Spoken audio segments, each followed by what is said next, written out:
رسول اللہ صلی اللہ علیہ وسلم تہجد کے لیے اٹھے تو آپ نے بیٹھنے کے بعد آسمان کی طرف نظر کر کے سورۃ آل عمران کی آخری 11 آیات 190 سے 200 تک پڑھی. چلیے ان آیات کی تلاوت سنتے ہیں تاکہ آپ کے دل میں بھی اترے.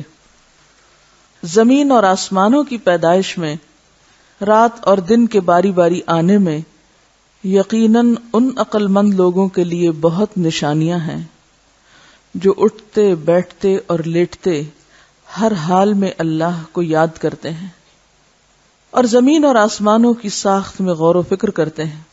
پھر بے اختیار پکار اٹھتے ہیں، اے ہمارے رب، یہ سب کچھ تو نے فضول اور بے مقصد نہیں بنایا، تو اس عیب سے پاک ہے. بس اے ہمارے رب، ہمیں آگ کے عذاب سے بچا. تو نے جسے آگ میں ڈالا اسے در حقیقت بڑی ذلت اور رسوائی میں ڈال دیا، اور ایسے ظالموں کا کوئی مددگار نہ ہوگا.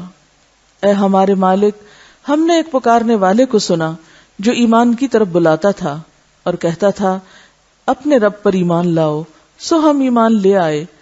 بس اے ہمارے خالق، ہمارے گناہ معاف فرما اور ہماری برائیاں ہم سے دور کر دے اور ہمارا خاتمہ نیک لوگوں کے ساتھ کر.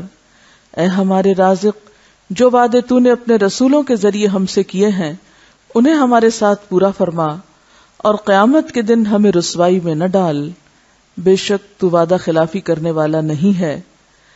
پھر ان کے رب نے ان کی دعا قبول کر لی اور فرمایا میں تم میں سے کسی کا عمل ضائع نہیں کروں گا، خواہ مرد ہو یا عورت، تم سب ایک دوسرے کے ہم جنس ہو. لہٰذا جن لوگوں نے میری خاطر ہجرت کی، اپنے گھروں سے نکالے گئے، میری راہ میں ستائے گئے اور میرے لیے لڑے اور مارے گئے، میں ان کے سب قصور معاف کر دوں گا اور انہیں ایسے باغوں میں داخل کروں گا جن کے نیچے نہریں چلتی ہیں. یہ اللہ کے ہاں ان کی جزا ہے اور بہترین جزا اللہ ہی کے پاس ہے. اے نبی صلی اللہ علیہ وسلم، دنیا کے ملکوں میں کافر لوگوں کا عیش و عشرت سے چلنا پھرنا تمہیں کسی دھوکے میں نہ ڈالے، یہ تھوڑا سا فائدہ ہے، پھر ان کا ٹھکانہ جہنم ہے اور وہ بری جگہ ہے. لیکن جو لوگ اپنے رب سے ڈرتے ہیں ان کے لیے باغات ہیں جن کے نیچے نہریں چلتی ہیں، ان میں وہ ہمیشہ رہیں گے. یہ اللہ کی طرف سے مہمانی ہے اور جو کچھ اللہ کے پاس ہے نیک لوگوں کے لیے وہی سب سے بہتر ہے. اور اہل کتاب میں سے بعض لوگ ایسے بھی ہیں جو اللہ پر ایمان رکھتے ہیں اور اس کتاب کو بھی مانتے ہیں جو تمہاری طرف اتاری گئی ہے اور اس کتاب کو بھی جو اس سے قبل خود ان کی طرف اتاری گئی تھی. وہ اللہ سے ڈرنے والے ہیں اور اللہ کی آیات کو تھوڑی سی قیمت پر بیچ نہیں دیتے. یہی وہ لوگ ہیں جن کا اجر ان کے رب کے پاس ہے. یقیناً اللہ جلد حساب لینے والا ہے. اے ایمان والو، صبر سے کام لو، باہم صبر کی تلقین کرو اور جہاد کے لیے تیار رہو اور اللہ سے ڈرو تاکہ تم کامیاب ہو جاؤ. اگر آپ یہ پڑھنا چاہیں تو کیا کرنا ہوگا؟ صبح میں لائٹ آن کر کے، قرآن کھول کے، آنکھیں ملتے ہوئے، اینک لگا کے پھر اس کو پڑھیں گے. ایسے ہی کیا کرنا پڑے گا؟ اس کو یاد کرنا پڑے گا.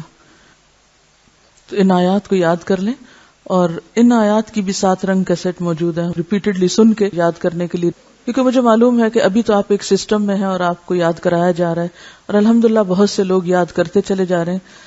لیکن جب آپ اس سے نکلیں گے تو پھر کیا مشکل ہوگی کہ اس طرح 1 گھنٹہ صبح میں بیٹھ کے گھر میں آپ میں سے کتنے لوگ ہیں جو یاد کریں گے؟ بہت مشکل ہے. ممکن نہیں کہ آپ کو گھر والے 1 گھنٹہ ایک کمرے میں چھوڑ دیں کہ آپ بیٹھ کے یاد کریں چیزیں. یہ تو آپ یہاں چلے آتے ہیں تو آپ کو ایک سپورٹ مل جاتی ہے. مشکل ہوتا ہے.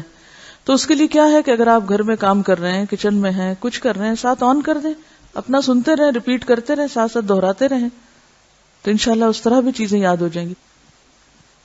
تہجد کی دعائے استفتاح. اب تو الحمدللہ آپ کو 1 سے زائد دعائے استفتاح یاد ہو گئی ہیں اور ہونی چاہیے، لیکن دعائے استفتاح برائے تہجد پھر مختلف ہے. آپ دیکھیے کہ کیوں، آپ الفاظ دیکھیں گے تو سمجھ میں آئے گا.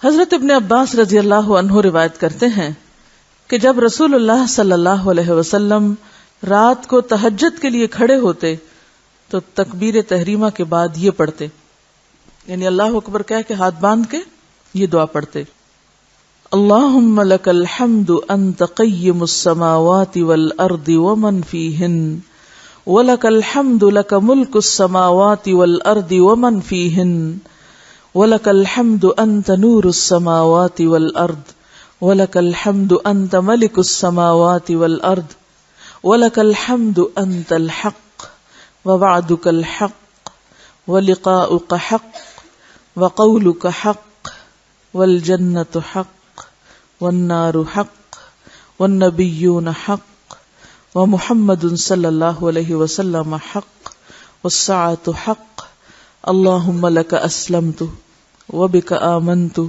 وعلیک توکلت وإلیک انبت وبک خاصمت وإلیک حاکمت فاغفر لی ما قدمت وما اخرت وما اسررت وما اعلنت انت المقدم وانت المؤخر لا الہ الا انت۔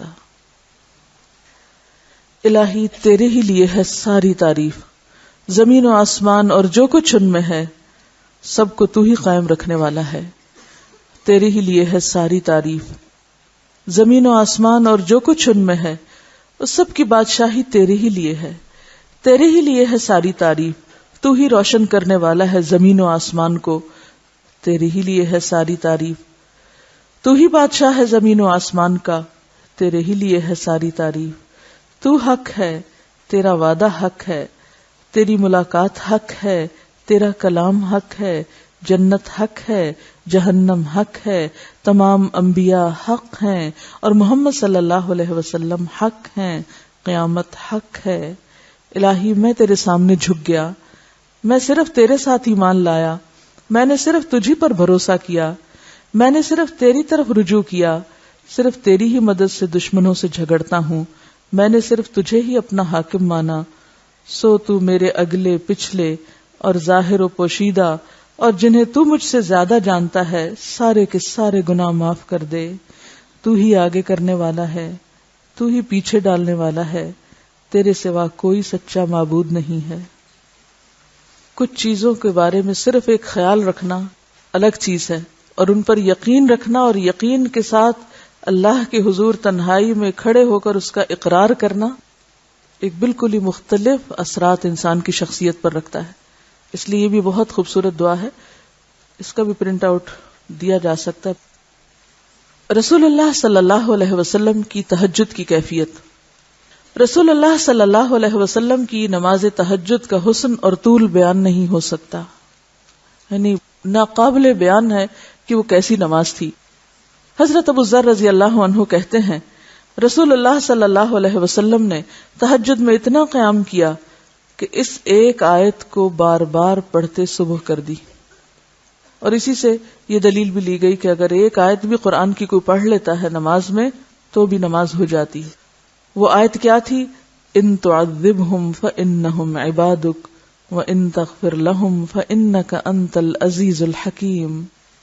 اگر تو انہیں عذاب دے تو وہ تیرے بندے ہیں، اور اگر انہیں معاف کر دے تو یقیناً تو غالب اور حکمت والا ہے۔ آپ سوچیں کس بات پہ رو رہے ہیں آپ؟ ہمارے رونے کس بات پہ ہوتے ہیں؟ ہمارے غم کس بات پہ ہیں؟ ہماری پریشانیاں کس چیز کی ہیں؟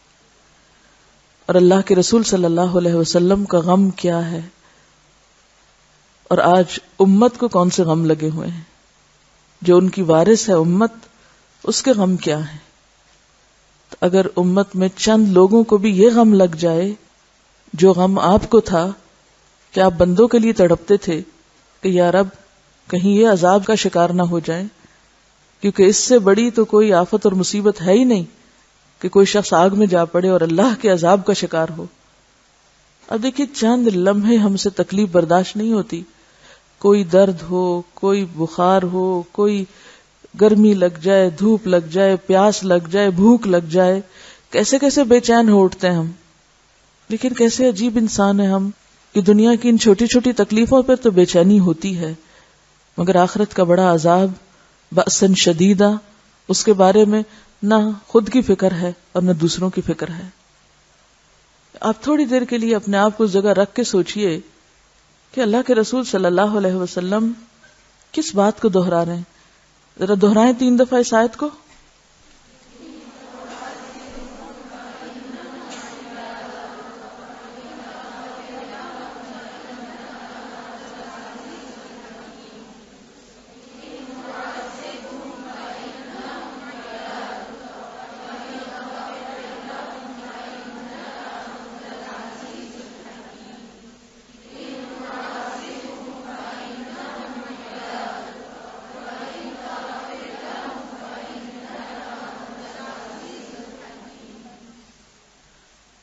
کیا سوچ میں آتا ہے کہ آپ کیوں رو رہے تھے اور کیوں ایک ہی آیت پڑھے چلے جا رہے تھے تاکہ صبح ہو گئی، آگے نہیں بڑھے؟ کیونکہ جو کچھ پیچھے فرمایا کہ انت الحق وقولک حق والجنت حق والنار حق، جو ان ساری چیزوں کو حق سمجھتا ہے وہ واقعی پھر اس کو محسوس کر سکتا ہے کہ بندوں کا عذاب میں جانا اور ان کا بخشے جانا کیا معنی رکھتا ہے اور کتنا بڑا فرق ہے۔ ہمیں تو اپنے گھر والوں کا بھی ایسا فکر نہیں ہے، اپنے جنم دیے ہوئے بچوں کے بارے میں ایسا غم نہیں ہے، اپنے ماں باپ جن سے ہم محبت کے دعوے کرتے ہیں اور جو ہمیں بہت عزیز ہیں ان کے بارے میں ایسا غم نہیں ہے، اپنے بہن بھائیوں کے بارے میں ایسا غم نہیں ہے، اپنے ہی شوہروں کے بارے میں ایسا غم نہیں ہے۔ دنیا میں یہ سب پیارے اگر ہم سے دور ہو جاتے ہیں تو ہم ضرور روتے ہیں کہ ماں باپ جدا ہو گئے، بچے جدا ہو گئے، بہن بھائی جدا ہو گئے، لیکن اگر آخرت میں یہ سب جدا ہو گئے پھر کیا ہوگا؟ دنیا کی جدائیاں تو عارضی ہوتی ہیں، کچھ عرصے کے لیے جدا ہوئے پھر آ ملے، اور اگر آخرت میں یہ جدائی ہو گئی تو ہمیشہ کے لیے ہو جائے گی۔ تو جس شخص کو یہ بات سمجھ آ جائے وہ اپنے ہر پیارے کے لیے تڑپ اٹھے، اور آپ صلی اللہ علیہ وسلم صرف اپنے رشتہ داروں کے لیے نہیں، وہ تو سارے انسانیت کے لیے رحمت بنا کے بھیجے گئے تھے، وہ تو سب کے لیے تڑپتے تھے، وہ تو سارے عباد کے لیے تڑپتے تھے، صرف مسلمانوں کے لیے نہیں، صرف اپنے دوستوں کے لیے نہیں، وہ تو ساری انسانیت کے لیے تڑپتے تھے۔ عبادک، میں تو یہ دیکھتی ہوں کہ دنیا میں بھی بعض اوقات ہم کسی انسان کی جدائی پہ اس لیے روتے ہیں کہ خود ہمارا لاس ہوتا ہے نا، یہ بھی ایک سیلفشنس ہی ہوتی ہے۔ ہم بتا دوسرے کو یہ روتے ہیں کہ ہم تیری خاطر رو رہے ہیں، لیکن رو اپنی خاطر رہے ہوتے ہیں پھر بھی۔ کبھی غور کریں نا آپ، کسی کے جانے پہ، کسی کی جدائی پہ کیوں روتے ہیں؟ کہ ہمارا لاس ہوا ہے نا، ہمارا نقصان ہوا ہے۔ پھر اگین اپنے ہی لیے سیلفش ہیں۔ کوئی فوت ہو جاتا ہے، معلوم نہیں اس کی آخرت کتنی بہتر ہوگی، وہ کس فتنے سے بچ گیا، لیکن ہم رو رہے ہیں اور صبر ہی نہیں کر رہے اور چین ہی نہیں پا رہے اللہ کے فیصلے پر جو شاید اس بندے کے حق میں بہت بہتر تھا۔ کیوں روئے چلے جا رہے ہیں؟ کہ ہمارے چاہنے والوں میں کمی ہو گئی، یا ہم جس کو چاہتے تھے وہ ہمیں نظر نہیں آ رہا۔ تو اگین پھر فائدہ کس کا دیکھ رہے ہیں؟ اپنا ہی دیکھ رہے ہیں نا۔ احسان دوسروں پہ جتاتے ہیں کہ تمہارے غم میں ہم روتے ہیں، تمہارے لیے روتے ہیں، روتے اپنے لیے۔ یہ ہے سچا رونا جو بندوں کے لیے رونا ہوتا ہے کہ اللہ تیرے بندے تکلیف میں نہ پڑ جائیں۔ تو ہمیں اس خود غرضی سے باہر نکلنے کی ضرورت ہے کہ جو ہم ہر وقت اپنی ہی ذات اور اپنے ہی فائدے اور نیکی کے کاموں میں بھی خود غرض ہیں، اس میں بھی صرف خود اکیلے ہی چلنا چاہتے ہیں اور دوسروں کو ساتھ نہیں لینا چاہتے۔ قرآن پڑھتے بھی ہیں تو سمجھ کے نہیں پڑھتے، کھینچ کھینچ کے پڑھتے ہیں، بعض اوقات صرف الفاظ ہی دہراتے رہتے ہیں رٹے رٹائے، روح نہیں ہے۔ تو جب دین سے روح نکل جاتی ہے تو پھر وہ صرف ایک خول رہ جاتا ہے جو ہم مصنوعی طور پہ اپنے اوپر چڑھا لیتے ہیں، وہ پھر دین دوسروں کے لیے ہو جاتا ہے، وہ اپنی ذات کے لیے نہیں رہتا۔ حضرت حذیفہ رضی اللہ عنہ نے نبی صلی اللہ علیہ وسلم کو تہجد پڑھتے دیکھا۔ وہ کہتے ہیں سورۃ فاتحہ کے بعد آپ نے سورۃ بقرہ پڑھی، پھر رکوع کیا۔ اب دیکھیے کہ کبھی تو آپ نے ایک آیت پہ ساری رات گزار دی اور کبھی ایک پوری سورت پڑھی، طویل قرات۔ سورۃ البقرہ 2.5 پاروں پر مشتمل۔ ہم تو صرف کوئی مر جائے تو اس دن پڑھتے ہیں، زندگی میں پڑھنے کی ضرورت نہیں۔ ہر چیز کو الٹا دیا نا ہم نے بدعتیں ایجاد کر کے۔ جو کام جہاں کرنا چاہیے تھا وہاں تو کرتے نہیں، اور جہاں نہیں کہا گیا وہاں پابندی سے کر رہے ہیں۔ آپ نے سورۃ البقرہ پوری پڑھی، پھر رکوع کیا۔ آپ کا رکوع آپ کے قیام کی مانند تھا۔ کتنا طویل ہوگا؟ جتنی دیر سورۃ البقرہ پڑھی اتنی دیر آپ جھکے رہے۔ پھر آپ نے رکوع سے سر اٹھایا، آپ کا قومہ آپ کے رکوع کی مانند تھا۔ پھر دیر تک اللہ کی حمد و ثنا بیان کرتے رہے۔ پھر آپ کا سجدہ آپ کے قومہ کی مانند تھا، طویل سجدہ کیا۔ آپ دونوں سجدوں کے درمیان جلسہ میں اپنے سجدے کی مانند بیٹھے تھے، یعنی 2 سجدوں کے بیچ میں بھی دیر تک بیٹھے۔ بس آپ نے 4 رکعتوں میں سورۃ البقرہ، سورۃ آل عمران، سورۃ النساء اور سورۃ المائدہ پڑھی، اور یہ 4 رکعتوں میں پڑھا۔ یہ تھی نبی رحمت صلی اللہ علیہ وسلم کی نماز تہجد۔ صرف 4 رکعات میں 7.25 پارے پڑھے، یعنی سورۃ المائدہ اگر پوری ہو تو جی ہاں 7ویں میں شروع ہوتی ہے اور آگے تک چلتی، تقریباً 7.25 پارے۔ پھر رکوع، قومے، سجدے اور جلسے کی درازی یعنی طوالت، اور ان میں تسبیحوں اور دعاؤں کو کثرت سے پڑھنا آپ پہ ختم تھا، کوئی اس سے آگے نہیں بڑھ سکا۔ حضرت حذیفہ رضی اللہ عنہ بیان کرتے ہیں کہ میں ایک رات نبی صلی اللہ علیہ وسلم کے ساتھ نفلی نماز میں شریک ہوا۔ آپ نے سورۃ بقرہ شروع کی، میں نے سوچا کہ آپ 100 آیات پڑھ کر رکوع میں جائیں گے، مگر آپ پڑھتے چلے گئے۔ میں نے خیال کیا سورۃ بقرہ کو 2 رکعتوں میں تقسیم کریں گے، لیکن آپ پڑھتے رہے۔ آپ نے سورۃ بقرہ ختم کر کے سورۃ نساء شروع کر لی، پھر اسے ختم کر کے سورۃ آل عمران پڑھنا شروع کر دی، اس کو بھی ختم کر ڈالا۔ آپ نہایت آہستگی سے پڑھتے جاتے تھے، جب ایسی آیت تلاوت کرتے جس میں سبحان اللہ کہنے کا حکم ہوتا، جیسے سبح وغیرہ، تو سبحان اللہ کہتے۔ اگر کچھ مانگنے کا ذکر ہوتا تو سوال کرتے، اگر پناہ مانگنے کا ذکر ہوتا تو اعوذ باللہ پڑھتے۔ آل عمران ختم کر کے آپ صلی اللہ علیہ وسلم نے رکوع کیا۔ جہاں ایک رکعت کی اتنی طوالت کا پتہ چلتا ہے، وہاں دوسری طرف کیا بات پتہ چلتی ہے کہ آپ نے البقرہ کے بعد النساء اور النساء کے بعد آل عمران پڑھی۔ اس سے کیا بات پتہ چلتی ہے؟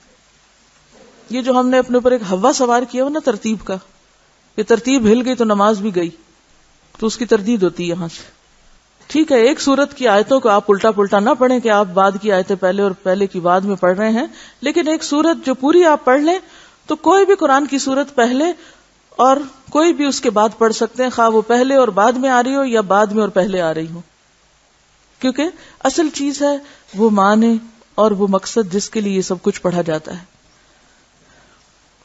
رسول اللہ صلی اللہ علیہ وسلم نے عبداللہ ابن عمرو سے کہا، مجھے بتلایا گیا ہے کہ تم ساری رات نفل پڑھتے ہو اور دن کو روزہ رکھتے ہو۔ اگر تم ایسا کرو گے تو تمہاری آنکھ کمزور اور طبیعت سست ہو جائے گی، تمہاری جان اور تمہارے بال بچوں کا بھی تم پر حق ہے، اس لیے روزہ رکھو اور افطار بھی کرو، رات کو قیام کرو اور نیند بھی۔ نبی صلی اللہ علیہ وسلم 3 دن سے کم میں قرآن مجید ختم کرنا پسند نہیں فرماتے تھے۔ آپ نے حضرت عبداللہ بن عمرو سے فرمایا، 1 ماہ میں قرآن پاک ختم کر لیا کرو، یعنی روز کا پارہ، اور اسی پہ بعد کے لوگوں نے پھر پاروں کی تقسیم کی قرآن پاک میں۔ انہوں نے عرض کی، میں اس سے زیادہ تلاوت کرنے کی طاقت رکھتا ہوں۔ آپ نے فرمایا تو 20 دن میں ختم کر لیا کرو۔ انہوں نے کہا میں اس سے زیادہ کی طاقت رکھتا ہوں۔ آپ نے فرمایا 7 دن میں ختم کر لیا کرو، اس سے زیادہ کی اجازت نہیں۔ پھر آپ صلی اللہ علیہ وسلم نے انہیں قرآن پاک 3 دن میں ختم کرنے کی اجازت دے دی اور فرمایا، قرآن پاک سے اس شخص کو کچھ سمجھ حاصل نہیں ہو سکتی جو 3 دن سے کم مدت میں قرآن پاک ختم کرتا ہے۔ یعنی جہاں آپ نے طویل قرات کی، وہاں دوسری طرف اس بات سے بھی منع کیا کہ اس سے آگے کوئی نہ بڑھے کہ 3 دن سے پہلے قرآن ختم کر لے۔ ہمارے ہاں جو شبینوں کی بھرمار ہے ایک ہی رات میں سارا، تو اس کا کیا نقصان ہے؟ سارا مہینہ آرام کرو اور ایک رات جاگ کے سب کچھ ختم کر کے اور پھر فارغ ہو جاؤ، یہ بھی سنت طریقہ نہیں۔ تو خیر و بھلائی اسی طریقے میں ہے جو نبی صلی اللہ علیہ وسلم کا ہے۔ نبی صلی اللہ علیہ وسلم نے فرمایا، جو شخص رات کے نوافل میں 200 آیات تلاوت کرتا ہے وہ اطاعت گزار مخلص لوگوں میں شمار ہوتا ہے۔ سورۃ البقرہ کی کتنی آیات ہیں؟ 286 ہیں، یعنی 286۔ تو اس میں آپ دیکھ لیجئے کہ کچھ کم سورۃ البقرہ سے، اور اگر چھوٹی صورتیں تو ان کی آیتیں بھی چھوٹی چھوٹی ہوتی ہیں اور جلد 100 پہ پہنچ جاتے ہیں، جیسے سورۃ الملک کی 30 آیات ہیں۔ نبی صلی اللہ علیہ وسلم ساری رات نوافل نہیں پڑھتے تھے، یعنی پوری رات جاگ کے آپ شبینہ نہیں کرتے تھے یا نفل نہیں پڑھتے تھے۔ آپ صلی اللہ علیہ وسلم کی 3 دعائیں، حضرت خباب بن ارت جو بدری صحابی ہیں، ایک رات نبی صلی اللہ علیہ وسلم کے ساتھ تھے، فرماتے ہیں کہ آپ تمام رات بیدار رہے، یعنی جاگتے رہے۔ یہ نسائی کے الفاظ ہیں، تاہم تمام رات سے مراد رات کا بیشتر حصہ ہے، کیونکہ دوسری روایات میں آپ کے ساری رات جاگنے کی نفی آئی ہے، تو ساری رات سے مراد یہاں مبالغے کے لیے کہا گیا ہے، مکمل ساری رات نہیں۔ ترمذی کے الفاظ میں ہے، فَأَطَالَهَا، آپ نے لمبی نماز پڑھی۔ قرآن مجید نے بھی آپ کو ساری رات نہیں بلکہ رات کا کچھ حصہ قیام کرنے کا حکم دیا۔ قُمِ اللَّيْلَ إِلَّا قَلِيلًا نِصْفَهُ أَوِ انقُصْ مِنْهُ قَلِيلًا أَوْ زِدْ عَلَيْهِ وَرَتِّلِ الْقُرْآنَ تَرْتِيلًا۔ اگر مان بھی لیا جائے کہ آپ نے کسی وقت ساری رات قیام کیا تھا تو یہ بات آپ کے خصائص میں شمار ہوگی، ورنہ حقیقت وہی ہے جو حضرت عائشہ نے بتا دی، اور وہ فرماتی ہیں، میں نہیں جانتی کہ اللہ کے نبی نے کبھی ایک رات میں سارا قرآن پڑھا ہو یا صبح تک ساری رات نماز پڑھی ہو، یعنی ایسا نہیں ہے۔ راوی کہتا ہے کہ میں عبداللہ بن عباس کے پاس گیا اور انہیں حضرت عائشہ کی حدیث سنائی تو انہوں نے اس کی تصدیق کی کہ ہاں ایسا ہی ہے۔ جب آپ صلی اللہ علیہ وسلم نے ایک ایسی خاتون دیکھی جو ساری رات سونے کی بجائے نماز پڑھتی تھی تو آپ نے اسے ڈانٹتے ہوئے فرمایا باز آ جاؤ، اتنا ہی عمل کرو جس پر ہمیشگی کی تمہیں طاقت ہو، اللہ اجر دیتے ہوئے نہیں اکتاتا، تم ہی اکتا جاؤ گے۔ اور ساری رات پڑھنے میں ایک اور نقصان کیا ہے کہ انسان تیز تیز پڑھتا ہے اور نہ ہی وقف کی جگہ وقف کرتا ہے اور نہ ہی کہیں دعا مانگتا ہے اور نہ ہی کہیں اللہ کا ذکر کرتا ہے اور نہ ہی اس کو سمجھتا ہے، تو اس لیے اس چیز کو ناپسندیدہ قرار دیا گیا، کیونکہ قرآن صرف پڑھنے کے لیے نہیں آیا، سمجھنے کے لیے بھی ہے۔ تو یہ بات کہ آپ تمام رات بیدار رہے، اس سے مراد کیا ہے؟ رات کا بڑا حصہ، اور اگر واقعی جاگے بھی تو کبھی ایک آدھ دفعہ، وہ آپ کی خصائص میں سے ہے، اور نوافل ادا کرتے رہے یہاں تک کہ صبح صادق ہو گئی۔ جب آپ نے سلام پھیرا یعنی نماز سے، جب آپ نے نماز سے سلام پھیرا تو حضرت خباب نے عرض کیا یا رسول اللہ، میرے ماں باپ آپ پر قربان، آج رات جس طرح آپ نے نوافل پڑھے اس سے پہلے میں نے کبھی آپ کو اس طرح نماز ادا کرتے نہیں دیکھا۔ آپ نے فرمایا تم نے درست کہا، نماز ایسی عبادت ہے جس میں اللہ کے ساتھ اشتیاق یعنی شوق بڑھایا جاتا ہے، کیونکہ وہ اللہ اور بندے کے درمیان سرگوشیاں ہیں نا، بندہ اللہ سے سرگوشی کرتا ہے، اس وقت اللہ کے ساتھ تنہائی میں ملاقات کرتا ہے، سب کو چھوڑ کے اللہ کا بنتا ہے اور اس کے عذاب سے پناہ مانگی جاتی ہے۔ چنانچہ میں نے اللہ تعالیٰ سے 3 سوال کیے جن میں سے 2 قبول ہوئے۔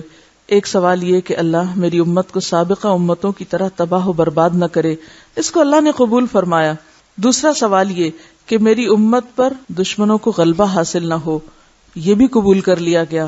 پھر میں نے سوال کیا امت محمدیہ میں اختلاف رونما نہ ہو، آپس میں نہ لڑیں، لیکن اسے قبول نہ کیا گیا۔ سابقہ امتوں کی طرح تباہ نہ ہو جیسے قوم عاد اور سمود تباہ ہوئے وغیرہ وغیرہ، تو مان لی گئی بات کہ ساری امت بیک وقت تباہ نہیں ہوگی، اور اسی طرح امت پر دشمنوں کو غلبہ حاصل نہ ہو، یعنی پوری امت بیک وقت غلبے میں نہ آئے، یہ بھی مان لی گئی، یعنی جزوی غلبے تو ہو سکتے ہیں لیکن کلی نہیں۔ لیکن یہ جو تیسری دعا ہے کہ ان میں اختلاف رونما نہ ہو، یہ نہیں مانی گئی۔ اب آپ کہیں گے پھر ہمارا کیا قصور؟ تو اس سے کیا اختلاف کا جواز نکلتا ہے؟ کیا پتہ چلتا ہے کہ یہ تو اور امتحان ہو گیا، اس معاملے میں تو اور زیادہ کانشیس ہونے کی اب ضرورت ہے، کیونکہ اگر یہ دعا بھی قبول ہو جاتی تو پھر ہمارا تو امتحان ہی نہ رہتا۔ کیا خیال ہے؟ تو بات یہ ہے کہ اللہ سبحانہ وتعالی نے یہ دعا قبول نہیں کی۔ ایک اور روایت کے الفاظ کچھ یوں ہیں کہ میری امت کے بعض کی طاقت کا مزہ بعض کو نہ چکھا۔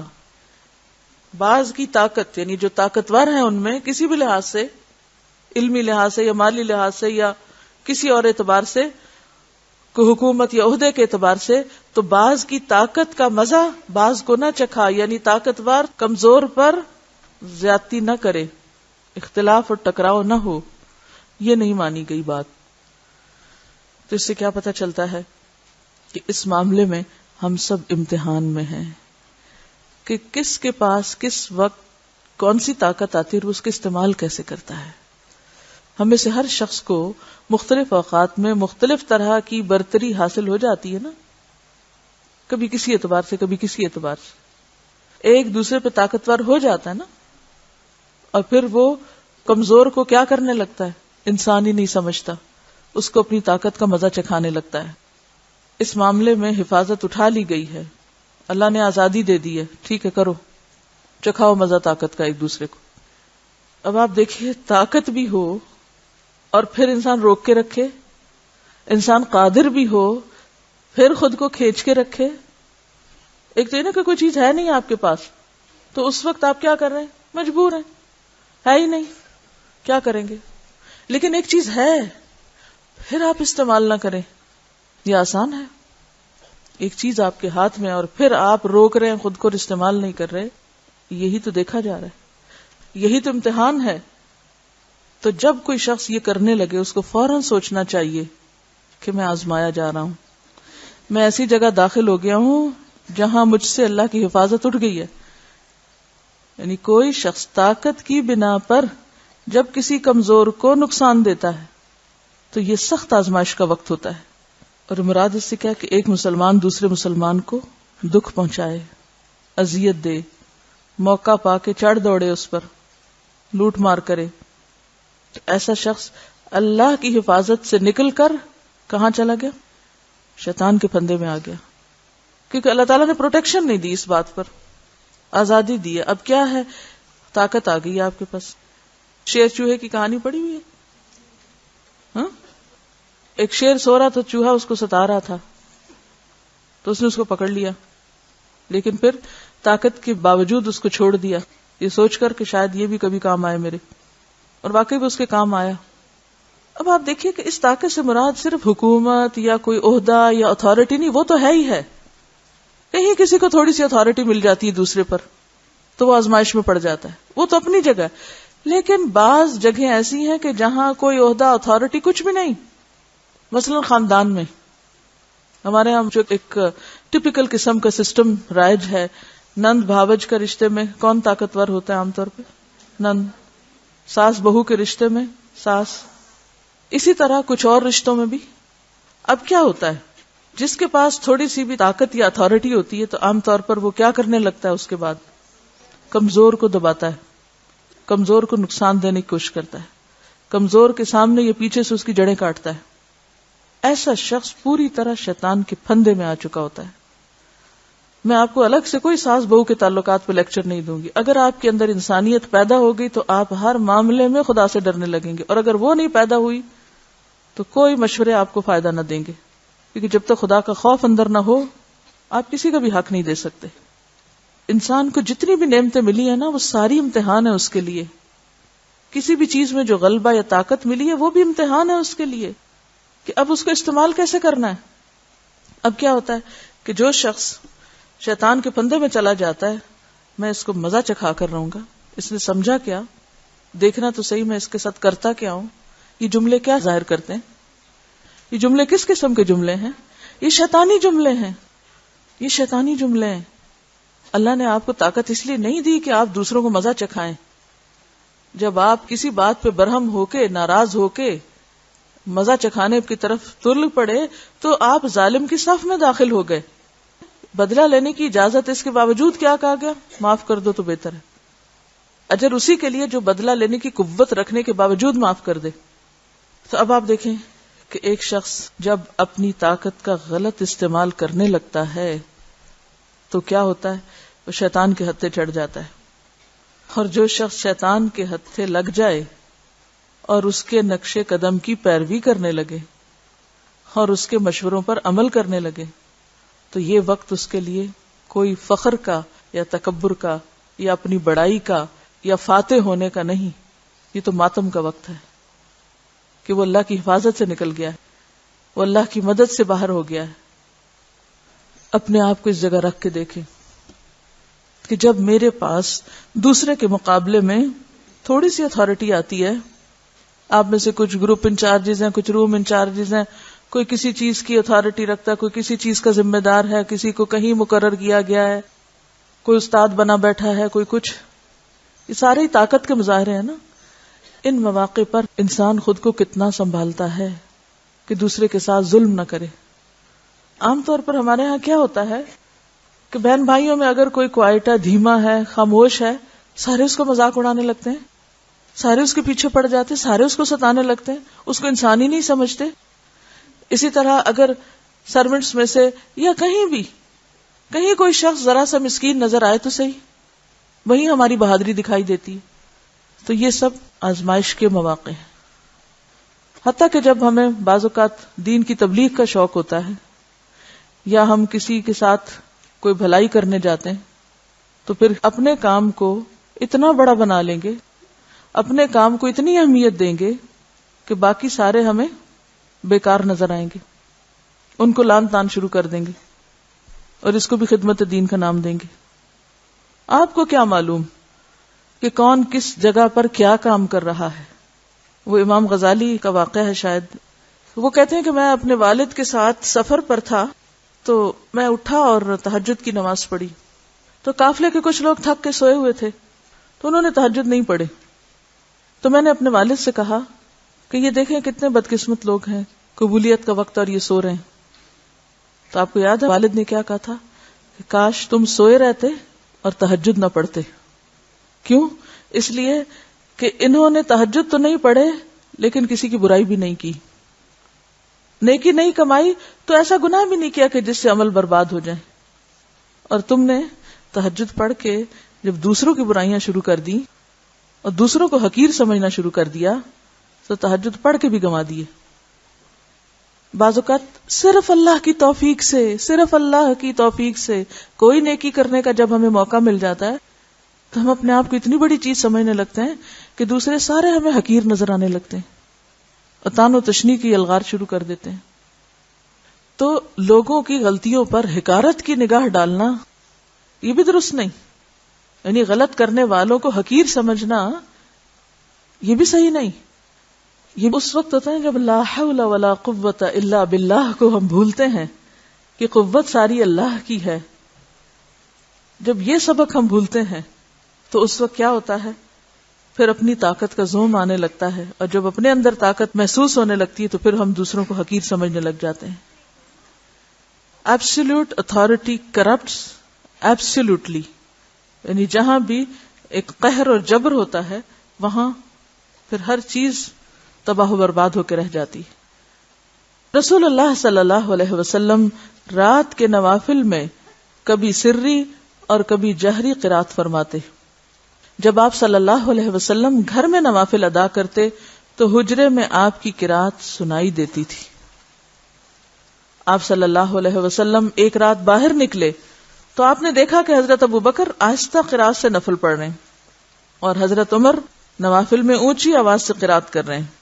جب وہ دونوں رسول اللہ صلی اللہ علیہ وسلم کی خدمت میں حاضر ہوئے تو آپ نے ابو بکر سے فرمایا, اے ابو بکر, رات میں تیرے پاس سے گزرا تو پست آواز سے نفل پڑھ رہا تھا. انہوں نے عرض کیا, یا رسول اللہ, جس اللہ سے میں سرگوشی کر رہا تھا اس تک میری آواز پہنچ رہی تھی. پھر آپ نے عمر رضی اللہ عنہ سے کہا کہ رات میں تیرے پاس سے گزرا تو اونچی آواز کے ساتھ نفل پڑھ رہا تھا. تو انہوں نے عرض کیا, یا رسول اللہ صلی اللہ علیہ وسلم, میں سوئے ہوں کو بیدار کرنا چاہتا تھا, اوروں کو بھی جگانا چاہتا تھا کہ وہ بھی تہجد پڑھیں, اور شیطان کو بھگانے کا ارادہ رکھتا تھا. اس پر آپ نے ابو بکر کو ذرا اونچی آواز سے اور عمر کو ذرا نیچی آواز سے پڑھنے کا حکم دیا, کیونکہ بہترین راستہ اعتدال کا راستہ ہے. وآخر دعوانا ان الحمد للہ رب العالمین. سبحانک اللہم وبحمدک, نشہد ان لا الہ الا انت, نستغفرک ونتوب الیک.